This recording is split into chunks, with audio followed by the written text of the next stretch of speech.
video discussion in MAPEH. Let's start our discussion in music. Our topic for today in music is all about accidentals. Accidentals in music is just like this kind of symbols. So can you recognize these symbols in a musical piece? So let's find out what kind or what symbols are these.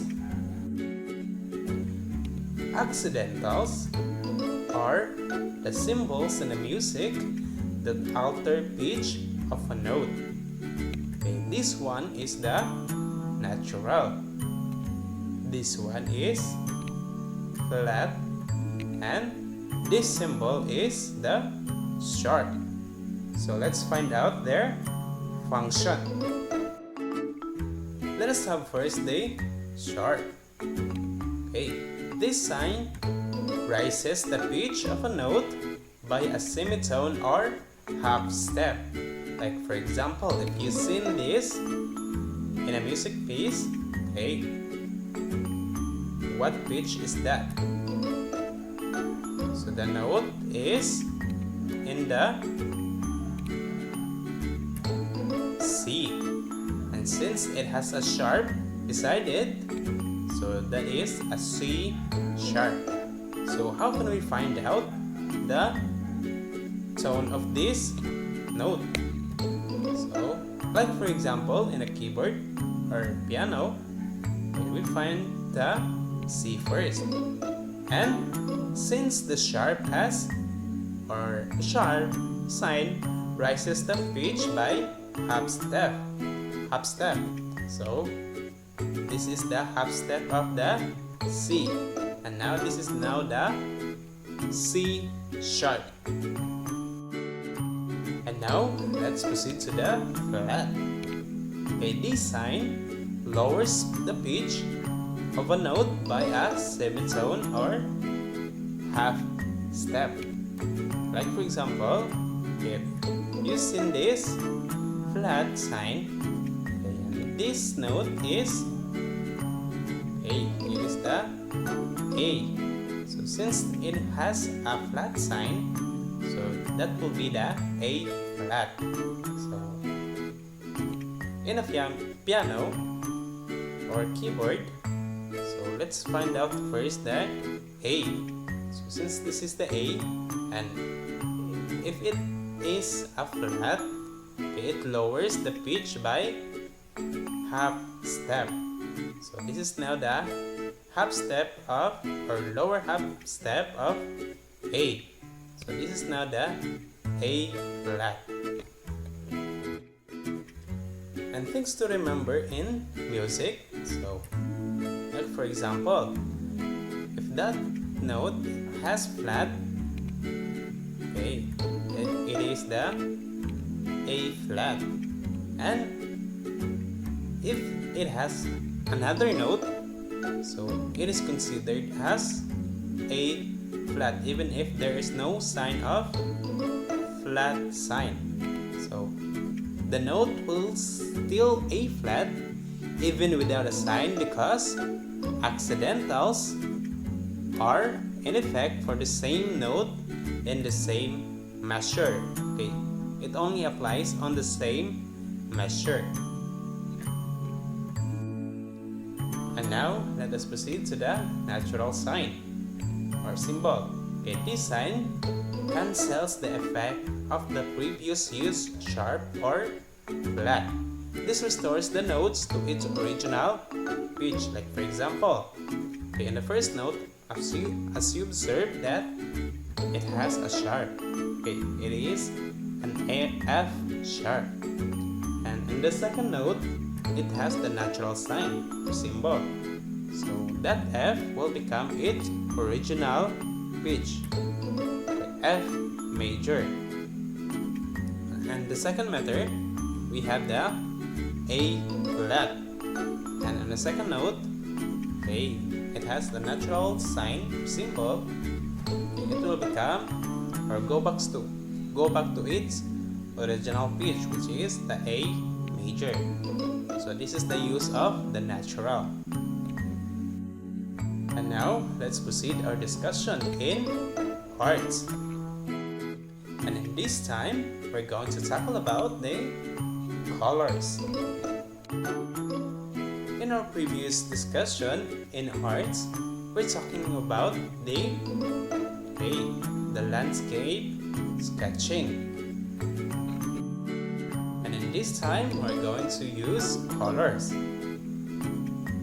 From our previous discussion about the foreground, middle ground, and the background, you must color it differently. In the foreground, you must use very warm colors, or this area must be bright colors, while in the middle ground, it must be less warm colors, and in the background, cool colors are used. But before all that, let's find out the different color schemes to make your work nicer. So the first color scheme is the complementary color scheme. We have the triadic color scheme, tetradic color scheme, analogous color scheme, and the split complementary color scheme. So these are the different kinds of color schemes. In the complementary color scheme, the colors, like for example, the primary colors like yellow, blue, and red. The complementary of those primary colors are, like for example, yellow. The complementary color of yellow is the purple. Complementary color of the red is the green, and the complementary color of the blue is the orange. So these are the complementary color scheme. So you must only choose one. If you are going to choose two colors, use complementary color scheme. And now let's proceed to the triadic color scheme. When we say triadic color scheme, like for example, this one, we have the primary colors.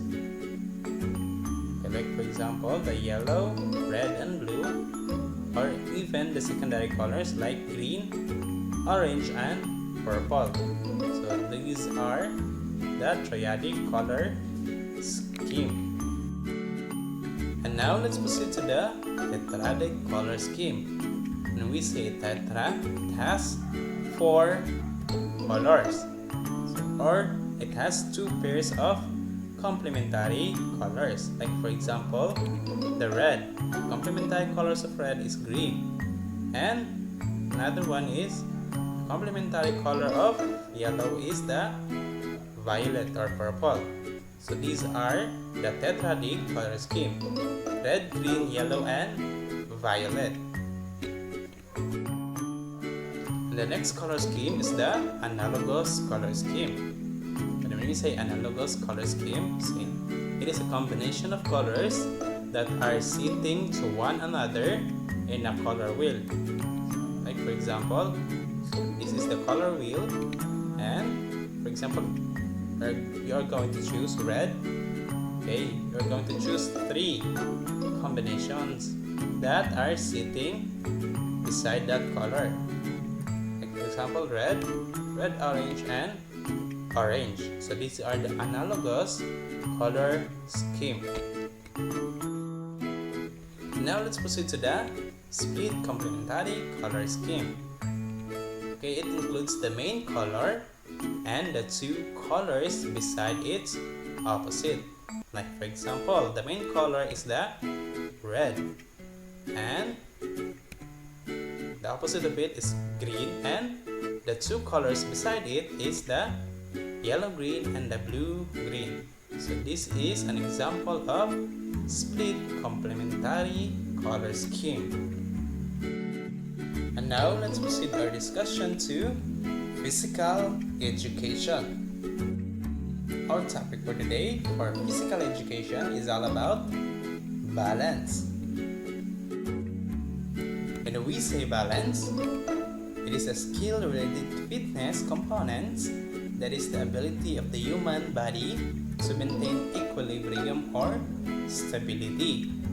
It is defined as the even distribution of weight, enabling someone or something to remain upright and steady. Okay, there are types of balance. These are the dynamic balance and the static balance. When we say dynamic balance, okay, maintaining stability while in motion or in movement. Okay, it is important not to fall over and remain upright and steady when moving or on a moving surface. Like for example, when you are dancing, you need to maintain your balance so that you will not be fall over. And also the surfing, even if you are or the surface is moving, okay, you must have the balance. Okay, that is an example of dynamic balance. While stationary balance, okay, it is maintaining stability while person is in stationary and not moving.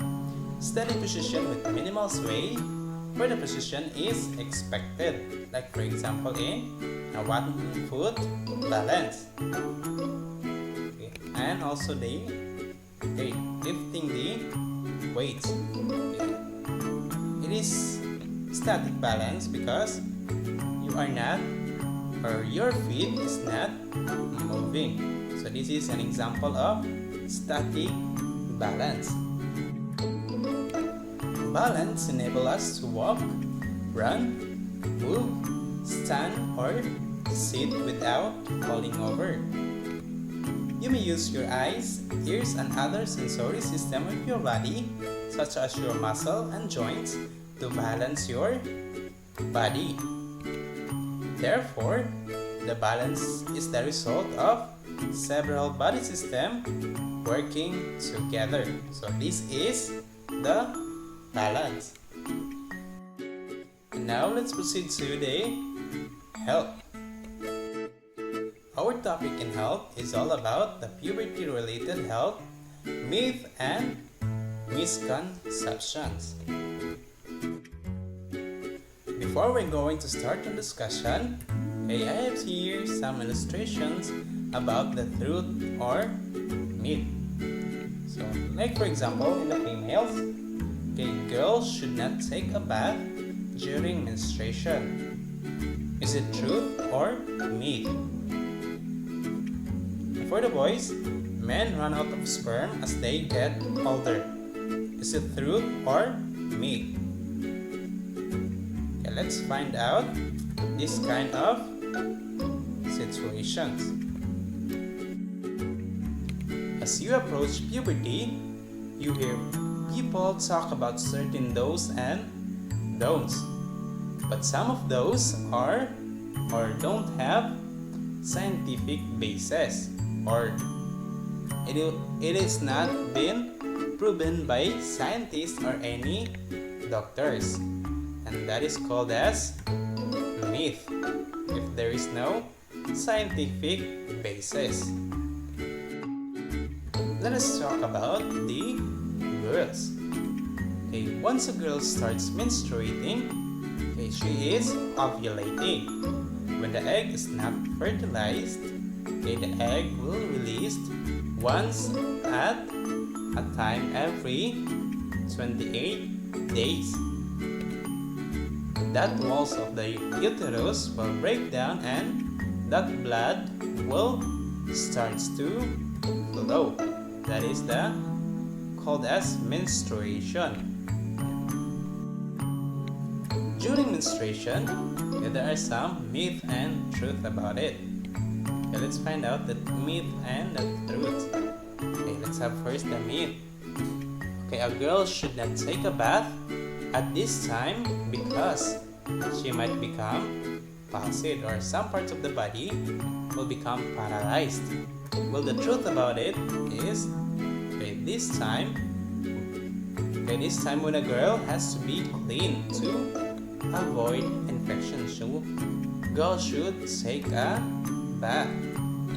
Okay, another one is a girl must not engage in any physical activity like sports because she might suffer from hemorrhage.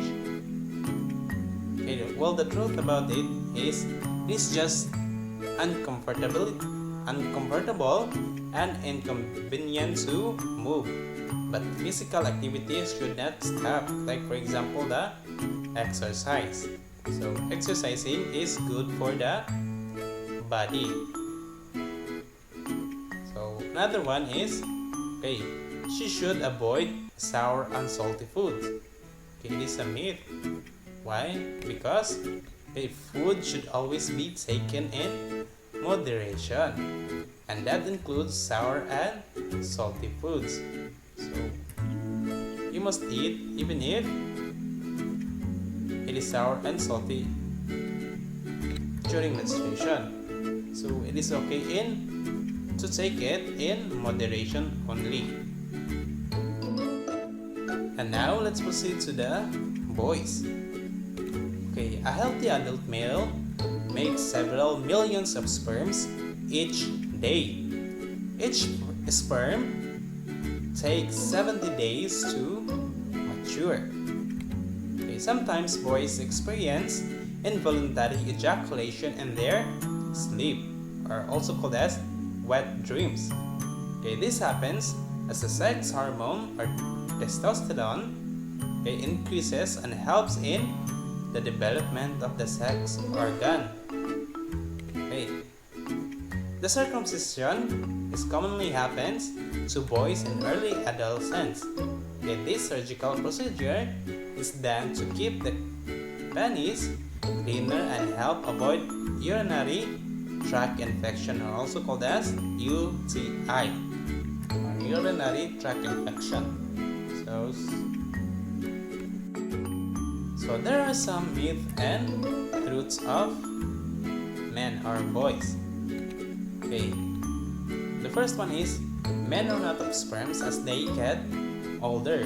Well, it is only a myth because men never run out of sperm because the testis keeps on producing sperms until they die.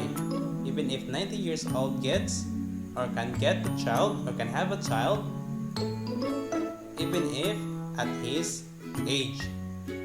Okay, the next one is smoking. Smoking can shut down sperm production. Well, that is myth only.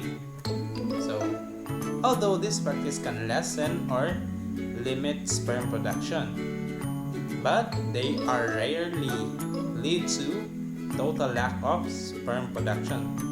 So it will only just lessen, but it will not lead to total lack of sperm production. So these are the myths and the truths about men. And that is all our lesson for today. You can now answer or do your activity sheet. Thank you for watching. Goodbye.